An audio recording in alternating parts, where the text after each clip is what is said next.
This is automatic transmission fluid. This is also automatic transmission fluid, but it has water in it.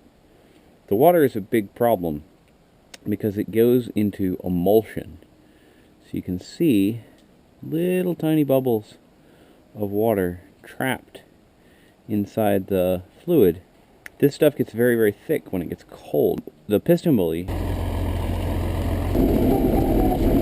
had a full load of this garbage in its hydraulics, and the hydraulics wouldn't do anything for half an hour after starting the machine. And of course, the water doesn't do any good for the hydraulic pump or the cylinders or the seals or anything. The water won't fall out of emulsion. It stays in emulsion forever. This stuff's been sitting for 2 weeks. So what are we going to do? We're going to take Coleman Stove. We're going to boil the water out of emulsion. This is a terrible idea and certainly the weirdest thing I've ever done in a Coleman Stove. So hang out with me for a little while and let's see how this works out. That's a fast way to light your stove. And give it the lid for a little while. You can't heat this stuff up too fast. If you heat it too fast, the water in the emulsion will start to boil at the bottom of the pot where the heat is highest. And it'll push up, because when water turns into steam, it expands by 1,600 times. And the pot would basically explode, and that would be really bad.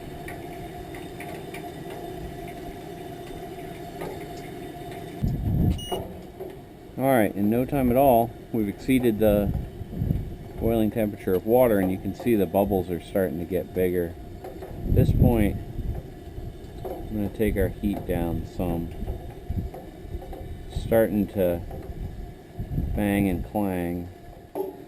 So the infrared thermometer becomes a super important tool. What you can see right now is that the thermometer floats, the laser from the thermometer floats on the top of the emulsion. So the laser is reflecting off of all those little bubbles in there. As the water goes away, the laser will be visible farther and farther down into the fluid, especially when we get down to just oil. So what I'm looking for is to be able to see an inch and a half of laser in the fluid. Of course, at some point the oil just breaks up the laser anyway, so it's not going to ever go all the way to the bottom of the pot, not with this little tiny laser.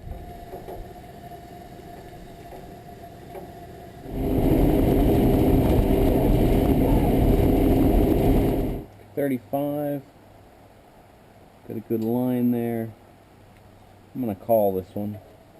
So here we are post-processing. Here's our original stuff, here's the dried stuff, and here's some virgin fresh ATF. So again, you can see this stuff is real clear and nice.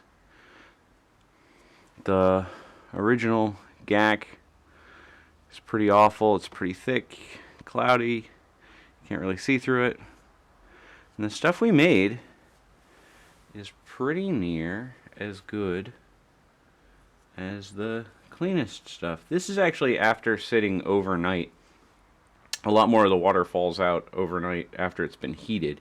The water, remember, in the emulsion will never come out on its own. This emulsion will stay in emulsion forever. But once it's been heated, the emulsion breaks up, and you do get additional clarifying if you let it sit for a little while. So notice that this stuff's a little darker than that stuff. Older ATF will be darker. If you look at the ATF in your car, it'll be darker than fresh ATF. So this is not bad at all. I'm actually very, very happy with this. So we'll take this, we'll put it in the machine, we'll let it get nice and warm, and we'll let it pick up the water that's still in the machine, and we'll pull it out, and then we'll put in some clean stuff.